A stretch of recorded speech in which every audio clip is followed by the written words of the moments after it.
What is going on, everybody? Useless Nobody here, and today we are back with another episode of Nerdy Movie News Roundup, the show where we round up all the latest news in the world of nerdy movies. So, stream crashed, so I figured I didn't get too far into it. It might be okay to just restart the whole thing. My stream has been crashing. I'm not entirely sure why. I've majiggered with some stuff. Hopefully it fixes it. Not very happy about that, but you know what? We press forward. We press on. Let's get into the show today. All right, starting up with some trailers. First of all, here we have a trailer for Gen V. This is a spin-off of The Boys, the Amazon Prime series The Boys, based off of the comic book series The Boys. How many times can I say The Boys before it gets annoying? It's already annoying. Okay, I'll stop. I think this looks really good. It looks a bit CW-y at times, but it still has The Boys, like, graphic violence, the vulgarity, just the insanity of The Boys. You can see that lady throw tentacles out of her hands. It looks fun, for sure. I also like that there seems to be, like, a murder mystery element to this. I like seeing just the world of The Boys get fleshed out a bit more. I like seeing sort of more characters that aren't just the people that we know. So yeah, I'm into this. Apparently it's going to be airing the same time that season 4 airs, which should be interesting as well. But yeah, so definitely looking forward to that. All right, next trailer we have The Last of Us official trailer. So this is the first like real trailer I would say we've gotten of The Last of Us that sort of gives people who don't know what The Last of Us is about a better idea of the story and all of that.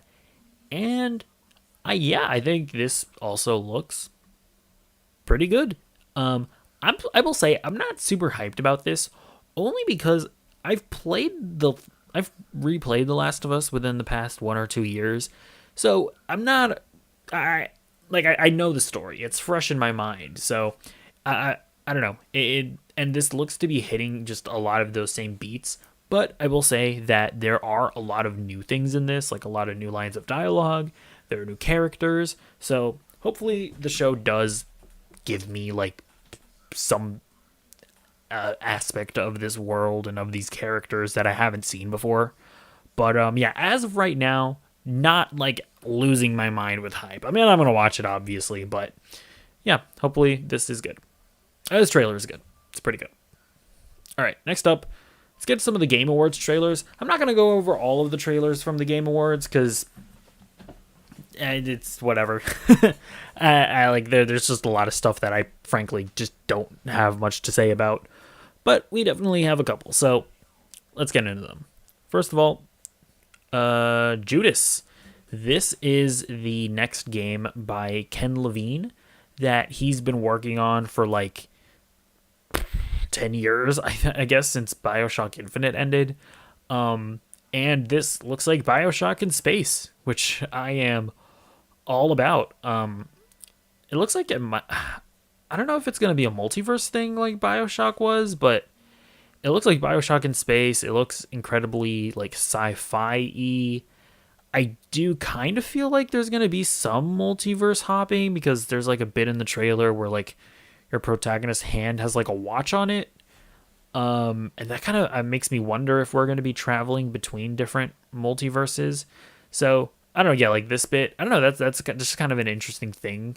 But yeah, it looks very BioShock. It looks very good. Ken Levine is just one of those guys where it's a new Ken Levine game. We stand Ken Levine here in these parts. I don't know what I was about to say. But yeah, looks good. All right. Next up, we have Star Wars Jedi Survivor. This is the sequel to Fallen Order. I'm actually currently playing Fallen Order, so spoiler, Cal Kestis doesn't die. Spoiler, BD1 doesn't die. Spoiler, the lady doesn't die. She's here in this trailer. Spoiler, she's bald in this. So yeah, I don't know. This was a really good trailer. It showed off a bunch of gameplay, which looks a lot of fun. I don't know if that the gameplay that they showed are like a bunch of new mechanics, or I like yeah, like him like picking up stormtroopers like that. Like I don't know if you're able to like ride creatures in Fallen Order, and maybe I just haven't gotten to that section, but I don't know. So, but if they're showing it off in the trailer like this, I imagine these are all new features. So yeah, I don't know. It looks really cool. Yeah, hopefully I'll finish Jedi Fallen Order before this comes out in March. I imagine I will, but I am bad at video games and slow, so we'll see.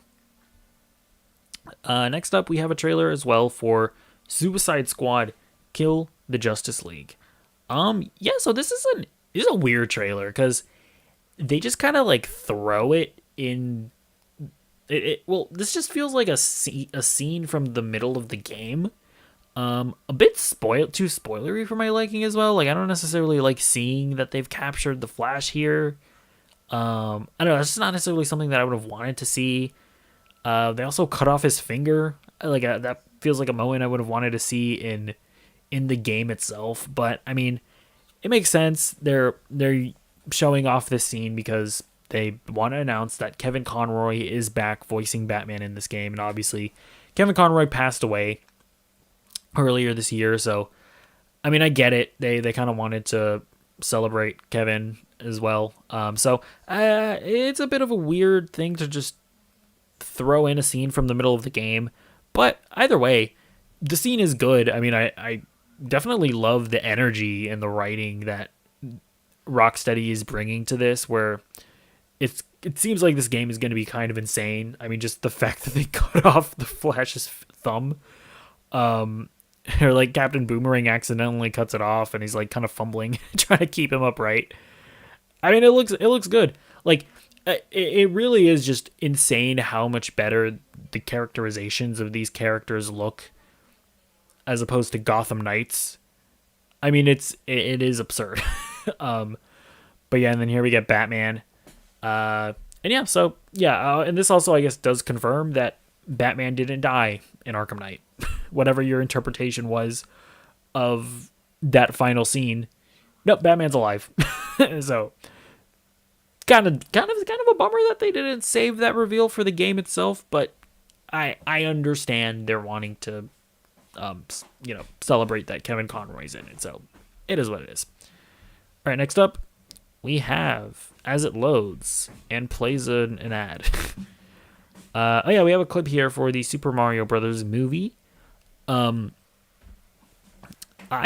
know what?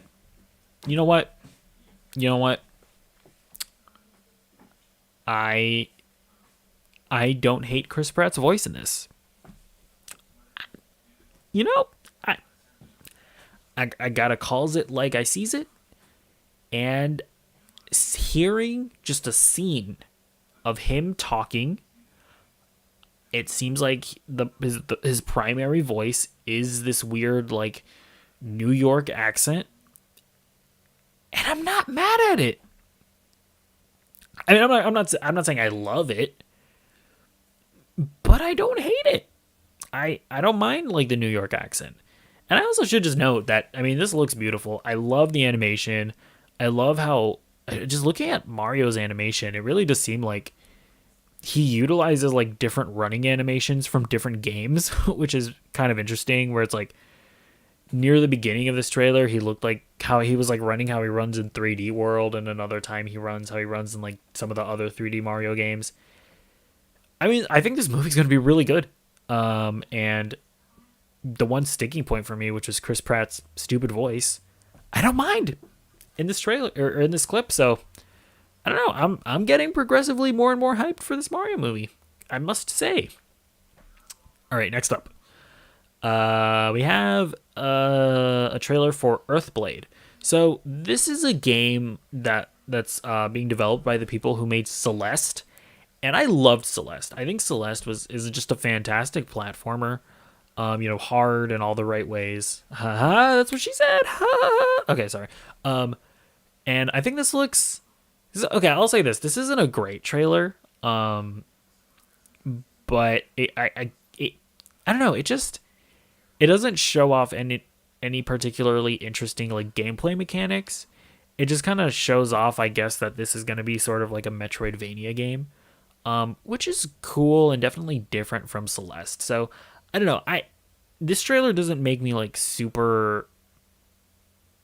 This trailer doesn't make me any more excited than I am for this game, but I was already excited for it only because it's being developed by the developers of Celeste. Like, that still remains my primary reason for being interested in this game. This trailer didn't move the needle for me. But, I mean, definitely doesn't look bad by any means. And, you know, hopefully it'll have a really good story like Celeste did and all that. So, yeah. Definitely be keeping my eyes open for this. Next up, we also got this sick-looking Hellboy trailer. This art style is dope, and then there's kind of reveal in the middle of it that, oh, it's Hellboy. And yeah, I love this art style. I think this gameplay actually looks pretty cool. Kind of like a third-person over-the-shoulder brawler kind of deal. Kind of like God of War, I guess, in a way, maybe. Maybe kind of reminds me. But yeah, I think this looks dope. Hopefully this is good, because just visually I'm totally into it. And then next up we have, this game looked interesting. So this is a game where you play as this like tiny fairy person who seems to be here in the aftermath of like an apocalypse or something, because like you can see that the world has just gone to ruin, and she's like bringing life back to Earth or something. I don't know, kind of one of these artsy indie games, but I think it looks pretty interesting. Like I'm into this. This definitely seems kind of like almost like a Playdead game in a way. Where, you know, the story isn't being explicitly told to you, but you're just doing a bunch of platforming and puzzles, and you're kind of inferring what happened in this world. So, I don't know. I'm definitely into this. All right, next up, this game looks sick. I think we might have to watch an ad. Stop it. Stop it, ads. Don't give me an ad for an ad. Yeah, this is replaced. This game just looks beautiful. I mean, look at this pixel art. Oh my gosh. Bro, this is like a game that takes pixel art like to the next level. Like this game is like unbelievably beautiful. Now, the question is it going to be fun to play? We haven't seen a ton of gameplay. Like, there are like some bits here where you're like fighting. And if this game is as fun to play as it looks, bro, I mean, this could be like just one of my top games of all time. And then you have this Batman moment where it's like that scene in the Batman where where Batman is like leading people out of the Coliseum or whatever. Yeah, I think this game looks beautiful. Absolutely cannot wait for this. In the last trailer here, we have Valiant Hearts, so this is a sequel to Valiant Hearts. Weirdly, is coming to Netflix. Sure. So I guess this is gonna end up being like a mobile exclusive game, because I think Netflix games are only on mobile devices as of right now. Would be a really missed opportunity if by the time this game comes out, they don't have some way for you to like play games on a PC or something. But yeah, either way, I'm definitely going to be playing this. I really love the first Valiant Hearts. Highly recommended if you haven't played it. One of the genuine, like, just great games of all time. So yeah, let's move on to get away from the trailers. Let's move on to the news stories. So first up, we have a big one. Wonder Woman 3 no longer moving forward. So the Hollywood Reporter put out this really interesting article. So let's start here. Gunn and Safran are expected to meet next week with David Zaslav, the Warner Brothers Discovery CEO, who is radically reshaping the media company and who hired the duo in October to lead a newly launched film and TV division. The pair will unveil to Zaslav a plan that is expected to lay out their vision. Although much of their plan, which insiders paint as still a work in progress and one that has yet to be approved, is being kept deep in the Batcave, details of several possible paths forwards are trickling out, and at least one path not being taken has also been revealed. So this essay is important, or this paragraph is important. There's really only one part of this story that caused all this hoopla of, James Gunn is going to cancel the DCEU. This paragraph tells us that there's only one aspect of the story that the Hollywood Reporter is like super sure about. And that's the headline. That multiple sources tell the Hollywood Reporter that Patty Jenkins' Wonder Woman 3 is not moving forward and is considered dead in its current incarnation. Sources say that Jenkins recently submitted her treatment, co-written with Jeff Johns, and that Gunn and Safran, as well as Warner Brothers Pictures co-chairs and CEOs Michael DeLuca and Pamela Abdy, broke the news to the filmmaker, telling her the project, as it stood, did not fit with the new but still unfolding plans. Jenkins directed and co-wrote the previous two movies, starring Gal Gadot, and released in 2017 and 2020. So, should be noted that Jenkins' treatment was rejected here. That's what this article is saying. Now, that does not necessarily mean that there's not going to be a Wonder Woman 3. Doesn't necessarily mean that, that Patty Jenkins won't be doing a Wonder Woman 3. It just means that the treatment, which is essentially the outline of her story, doesn't really fit with what James Gunn and Peter Safran are wanting to do. So I do want to kind of just lower the temperature here a bit and kind of scale back the hyperbole of the situation, because everybody's acting like the Hollywood Reporter has said that there's not going to be a Wonder Woman 3 and that the DCEU is going to be rebooted. They did not say that there's not going to be a Wonder Woman 3, just that Jenkins' initial treatment was rejected. So Wonder Woman 3 in its current incarnation isn't moving forward. So moving on.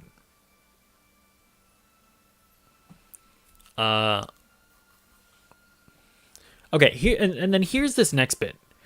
The rest of the DC slate remains in flux, or at least is being kept deep in a pocket of Gunn's own utility belt, but there are several rumors and possible scenarios to consider ahead of next week's meeting. So here's the rest. The Hollywood Reporter is saying here, the rest of this article is not necessarily accurate. This is them predicting stuff. Now, the Hollywood Reporter predicting stuff definitely holds a lot more weight than like me going on here and making a bunch of random predictions. I'm sure these aren't just baseless predictions, but it should be noted that the Hollywood Reporter is not saying that the rest of this is 100% true. So just keep that in mind as we read the rest of this here.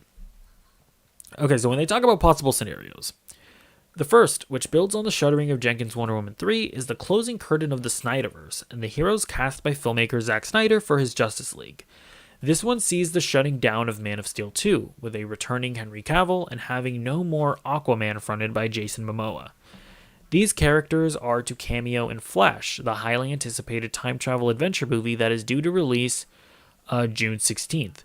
So this actually right here is a really interesting thing. They're saying that Jason Momoa, Henry Cavill, and Gal Gadot are going to cameo in The Flash. That's actually news right there. We did not know that. And it's continuing. Cavill shot his part of the cameo in September. But this other part is interesting. But sources say there is a debate inside the studio as whether or not to keep the cameo and if its inclusion promises something that studio would have no plans on delivering. So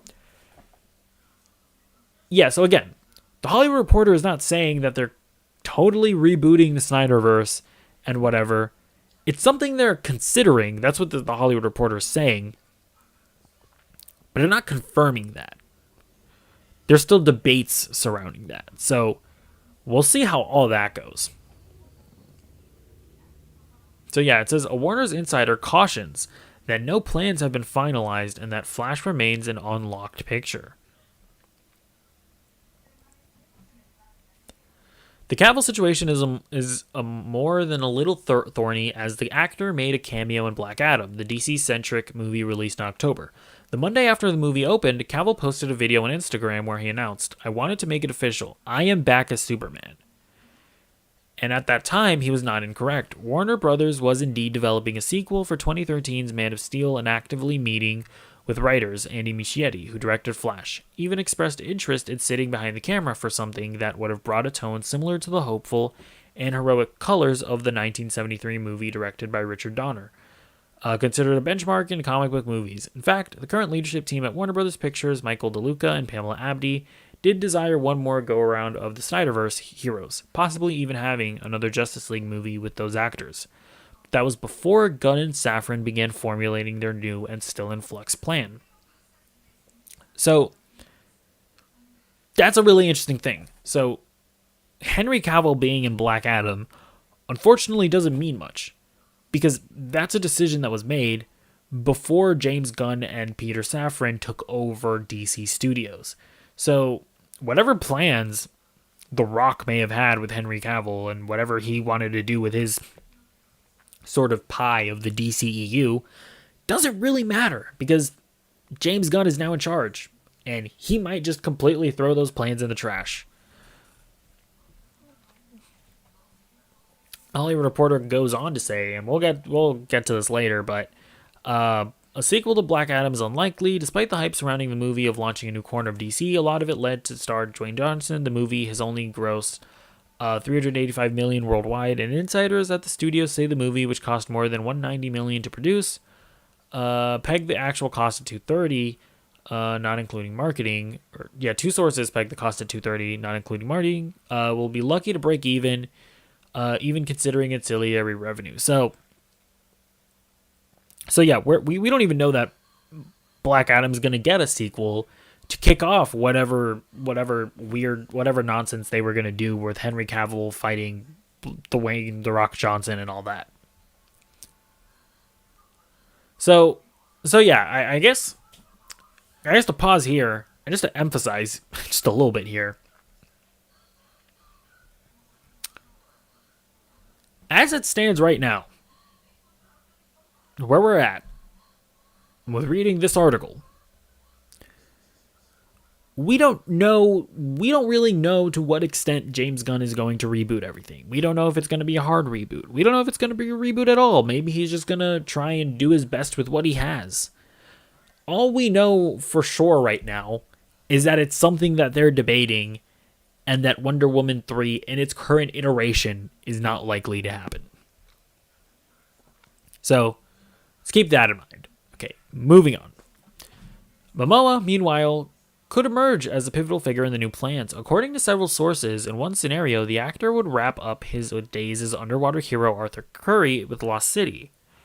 But it would not spell the end of the actor's involvement with DC, with sources saying the actor could lead another movie or franchise, the character of Lobo. Oh, wait, hold up. Let me go back to the article. My bad. My bad. So, interesting weird thing here. I guess Jason Momoa may no longer be playing Aquaman, but instead be playing Lobo. Honestly, I'm not mad at that. I feel like Jason Momoa would be a way better Lobo than he is Aquaman. Like, the version of Aquaman in the DCEU isn't even really accurate to what I feel like Aquaman is usually in, like, the cartoons and comics and stuff. And I don't really care about Aquaman, really, so I wouldn't really care if they decided to do that. But yeah, and so here we go to the end of the article here. And so part of the plan could entail a truly fresh start and having no baggage from any previous regimes, as they said about resetting how DC movies and shows are made. So it just, again, and let me restart my camera here. It needs to be emphasized that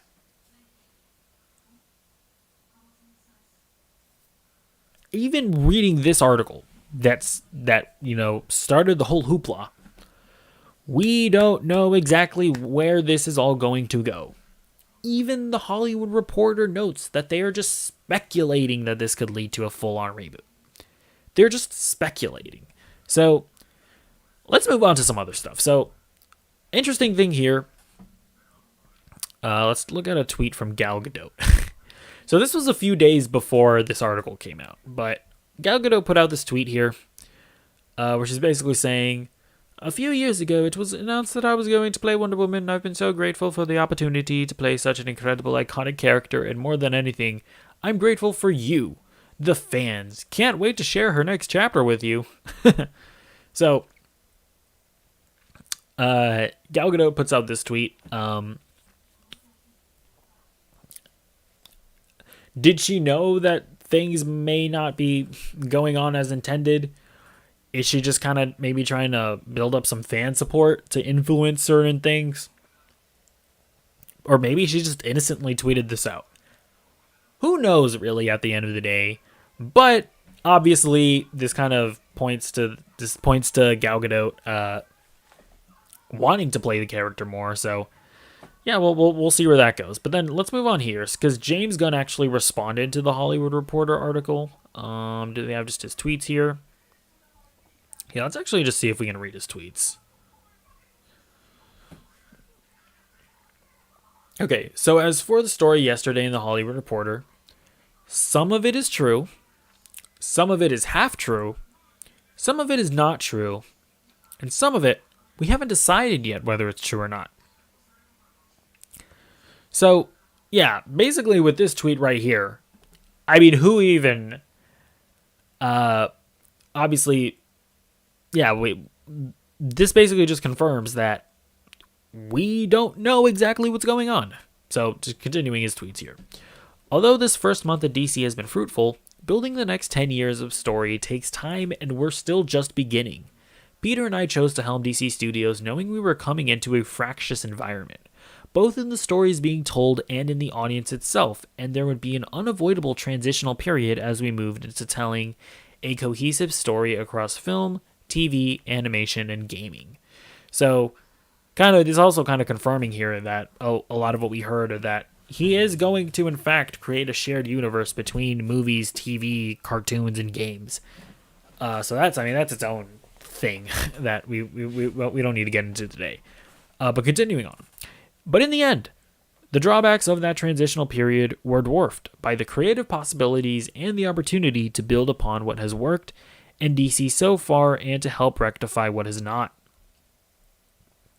We know we are not going to make every single person happy every step of the way, but we can promise everything we do is done in the service of the story, and in the service of the DC characters we know you cherish and we have cherished our whole lives. As for more answers about the future of the DCU, I will sadly have to ask you to wait. We are giving these characters and the stories the time and attention they deserve, and we ourselves still have a lot of questions to ask and answer. And then he posts a picture. I think what I want to call out is that when you look at all the pictures that he's posting, I mean, the Trinity is front and center. Superman is always front and center. Right behind him is Wonder Woman and Batman. So, I don't know. I think that's interesting to point out that clearly he's intending to not abandon these characters, and some people are kind of saying oh, James Gunn is just gonna be doing weird little characters like Lobo. It's no, obviously he's intending to rejuvenate the big characters as well. So I guess to wrap up the story here, everybody needs to chill out a bit, and we need to just wait. We need to wait to learn more, to learn concretely what it is James Gunn wants to do. But we can still speculate, or at the very least comment on hypotheticals. What if, Marvel's what if, James Gunn did decide did in fact decide to reboot the entire DCEU. I would be totally fine with that. I'm gonna be real with you. I'm not that attached to Henry Cavill as Superman. I don't think he's bad. I don't dislike him in the role.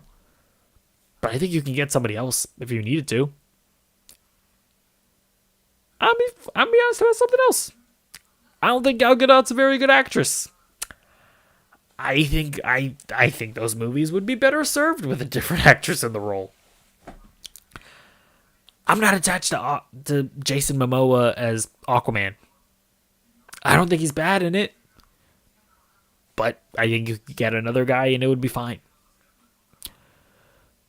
Definitely don't want Ezra Miller playing the Flash anymore. That is definito. Now, the one guy that I genuinely love in his role is Ben Affleck. But he wasn't coming back anyways. And I'm always going to hold this position. Even if I love an actor in a role, there's always going to be another actor that can play the role. It'll always work out. And I think you need to do one or the other. I think you need to either keep with the DCEU and, just try and course correct it, or do a complete reboot. I don't want to see some wishy-washy thing where there's a reboot, but you still have the same cast, but it's a different continuity and blah, blah, blah, blah, blah, and it's confusing and nobody understands. If you're going to reboot, I want it to just be a complete reboot, a complete fresh start. New actors, different iterations of the characters, new stories. And you know what? If James Gunn does that, if he goes so far as to cancel Peacemaker and not do any more Suicide Squad stories, I'd have a lot of respect for him.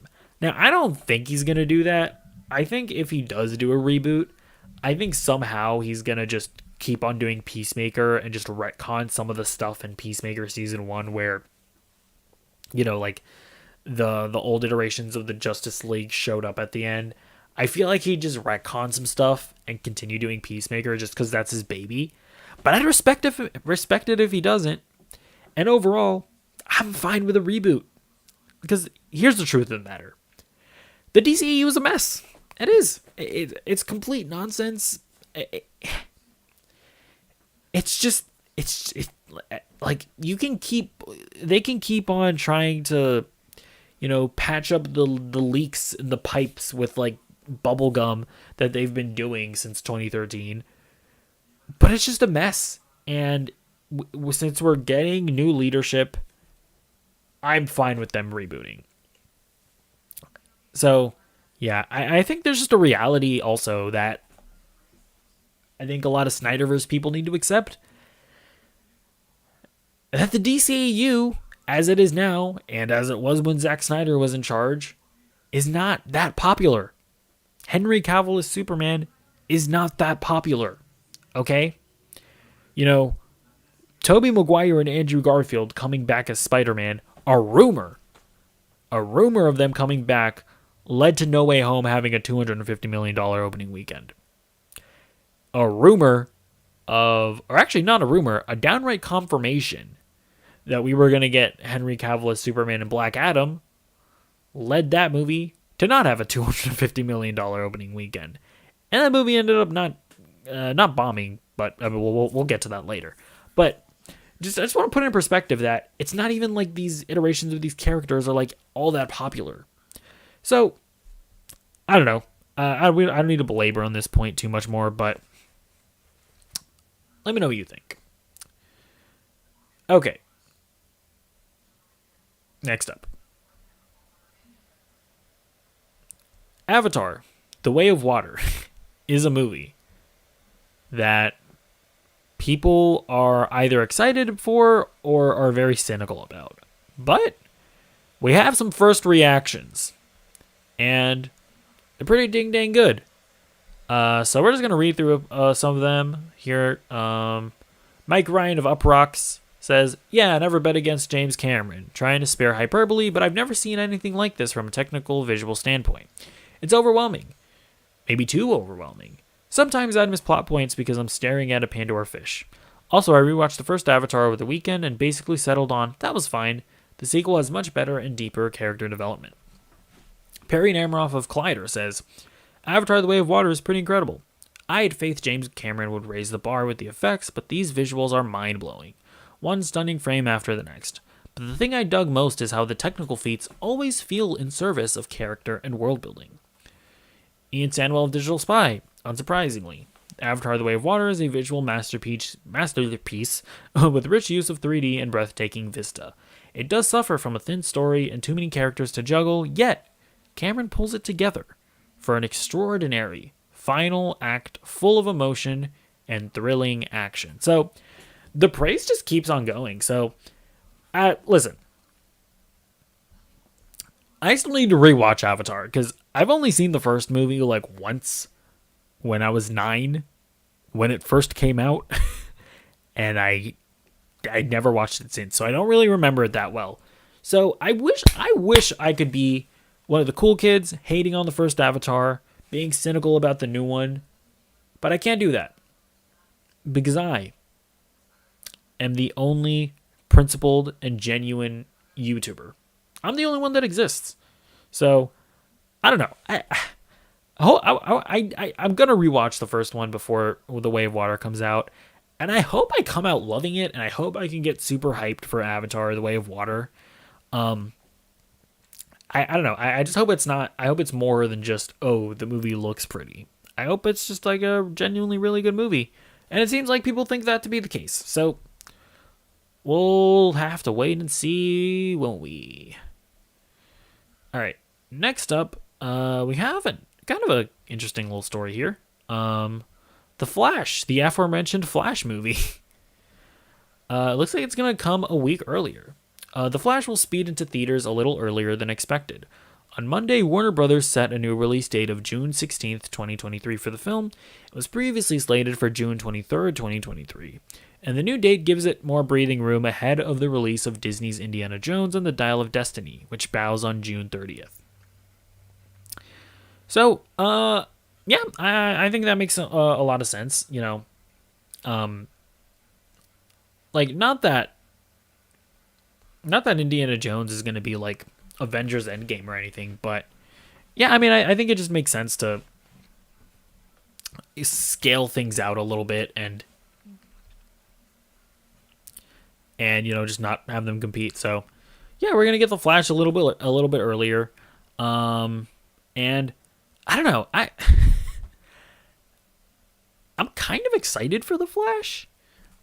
Like, I know Ezra Miller has been doing his whole thing, but I'm a dirty little consumer. I'm a consumer with 2 O's. I need that content. You know what I'm saying? And I don't know. Listen, Ezra Miller is a terrible person, but I'm still kind of excited for the Flash. So, and that is what it is. All right. Next up, we have an interesting story here about the 2 directors of the Batgirl movie. So they are Bilal Fallah and Adil El Arbi, and it looks like we actually might get more DC movies from them. So here in this Hollywood Reporter article, they note that they are actually going to be meeting with them at some point. So we'll read this one specific part of the article. Or yeah, that the directors will be meeting with James Gunn at some point. On that note, while Gunn reached out initially to offer his support, there hasn't yet been a more formal meeting with him since he's been installed as DC Studios co-CEO. But the meetings are in the books, says Arby. So he's saying that they're gonna meet about something to potentially do something. And the other interesting thing is that here at the end of the article, RB also recently posted a somewhat cryptic Instagram post, a captionless image from animated series Batman Beyond that ran from 1999 to 2001. Could the two be returning, not just to Warner Brothers, but to the world of Batman so soon after Batgirl's untimely demise? Maybe in the future.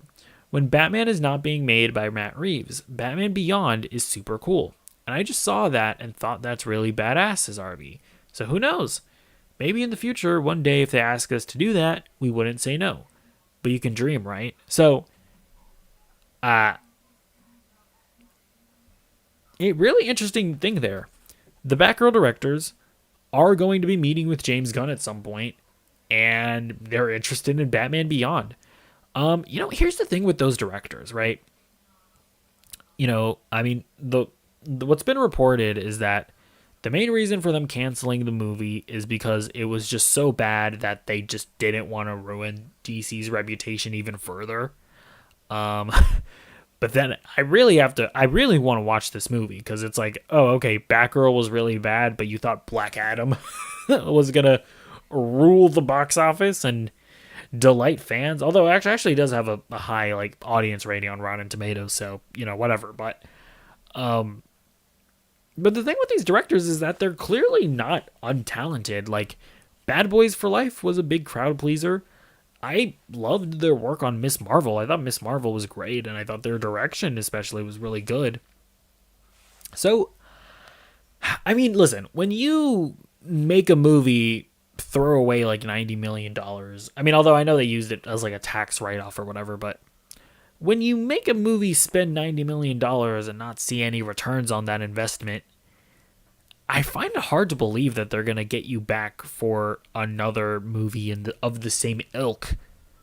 But, listen, this is James Gunn, and maybe he sees something in them. So we'll see what comes from that. I don't know that anything necessarily will, but we'll see. All right, next up, really interesting thing here. Wednesday, the Amazon or the Netflix show is breaking records. So after scoring the most viewing time in a single week for an English language series on Netflix, the mystery comedy broke its own mark in the week of November 28th to December 4th. Wednesday had 411.29 million hours of viewing worldwide. According to the company's internal measurement, that marks the first time any English language series has topped 400 million hours in a week. Korean breakout Squid Game did so 3 times in its first season. Continuing on. So 12 days into its run, Wednesday is now number 3 in Netflix's all-time ranking of English language series, with 752.52 million hours viewed. It will likely pass Dahmer, which is at 856 million hours viewed, but probably won't catch Squid Game or Stranger Things. So this Wednesday show is not just big, but massive. I haven't seen it yet. My sister says she's watched it. And her and her husband, they say it's really good. So I'm down to watch it. I'm a cellist, so I saw that Jenna Ortega learned how to play the cello. We gotta support the culture. You know what I'm saying? So I will be checking it out at some point. But yeah, Netflix or Wednesday doing numbers. Okay, next up we have something that honestly I did not take the time to do the math to try and come to any sort of conclusion on this. But there's some debates around how much money Black Adam has made. So here in this Variety article, basically this Variety article sort of suggests that the movie is going to end up losing money. But then, kind of Dwayne Johnson came out and he tweeted out, along with an article from Deadline. Where's the Dwayne Johnson tweet? Here it is. Dwayne Johnson is saying that we waited to confirm with financiers before I shared this excellent Black Adam news. Our film will profit between 52 million and 72 million. Fact. At almost $400 million worldwide, we are building our new franchise step by step. First Captain America did 370 million for the DC future. So here's the thing with all this. I think where I come at, and I'm not going to sit here and make a big argument about it, because honestly, I haven't done the math. I haven't tried to do the math. It is what it is. I feel like there's probably a bit of accounting trickery going on with the profits that Dwayne Johnson is sharing. But at 400 million, I also don't think that this movie is going to end up losing a ton of money. I think the truth is probably somewhere around the middle, where it's probably broken even, maybe made a bit of money, maybe lost a bit of money. So I don't know that I necessarily believe The Rock there, but I don't think this movie is flopped by any means. But whichever way you cut it, it's definitely a disappointment. I mean, a DC movie with Dwayne The Rock Johnson, like one of the most popular movie stars in the world, should have made more than $400 million. It just should have. I mean, it should have made more. And I think that's a disappointment. And I don't know that we are going to get a sequel. So, yeah. And I don't know that James Gunn is even going to want to do a sequel if he's rebooting the DCEU. The amount of money it's made doesn't exactly help the case. So, we shall see where all that shakes out. All right, next up. Apparently we're getting a Dark Tower series from Mike Flanagan. So this is pretty interesting. So Mike Flanagan, he was kind of the golden goose of Netflix when it came to horror series. He did The Haunting of Hill House. He did Midnight Mass. He did this sort of Stranger Things-esque summer camp show. He did a bunch of horror series. And then Amazon, brought out a dump truck and went beep, beep, beep, brr, brr. Just dump trucked a landfill of money onto his front lawn. And Mike Flanagan said, bye-bye, Netflix. I'm going over to Bezos. And yeah, so he signed a deal with Amazon to develop content for them. And it looks like one of those might end up being Stephen King's The Dark Tower. So Mike Flanagan and his company actually have the rights to The Dark Tower, which they got from Stephen King themselves. But it should be interesting to know, this article here, predating our deal with Amazon, we acquired the rights to The Dark Tower, which if you know anything about me, you know it has been my holy grail of a project for most of my life. We actually have those rights carved out of our Amazon deal, which doesn't mean that they can't or won't get behind it at some point. You don't know. But something we've been developing ourselves and are really passionate about finally getting it up on its feet at some point. So it should be noted that Mike Flanagan's deal with Amazon is not related to him owning the Dark Tower rights. Now, Amazon could be the ones to put up the money and get it funded, but they won't necessarily will be. So, yeah, I think that's interesting. I don't know much about the Dark Tower, but I know it's something that fans of the books have been wanting to see for like a really long time. So, hopefully they get a good adaptation out of it, right? And I think Mike Flanagan is obviously going to be the guy to do it. So, all right, next up. We got some Daredevil casting here. Daredevil Born Again. I don't know who these people are, but they added Sandrine Holt to the cast and Margarita Lviv to the cast. Now, the reason why I'm talking about this is because when they announced this, I saw a bunch of people being like, oh no, are they recasting Karen Page and Elektra? We don't know if that's the case yet. They may be recasting Karen Page and Elektra, but nothing has even remotely suggested that to be the case. these could very well just be new characters. So I guess I just want to just tell people to calm down. The truth is, we don't know who they're playing, so this does not like add any fuel to either side of the argument of whether or not this like this Daredevil is the same exact Daredevil of the Netflix series, or if it's a variant. That is still something that is very much in the air. These castings do not shed any more light on that. Okay. So final story of the day. Sifu, the video game, is getting a movie adaptation. So the team behind the John Wick movies will be doing a Sifu movie. So I'm trying to pick out what I want to read here. I guess I'll just read this bit here.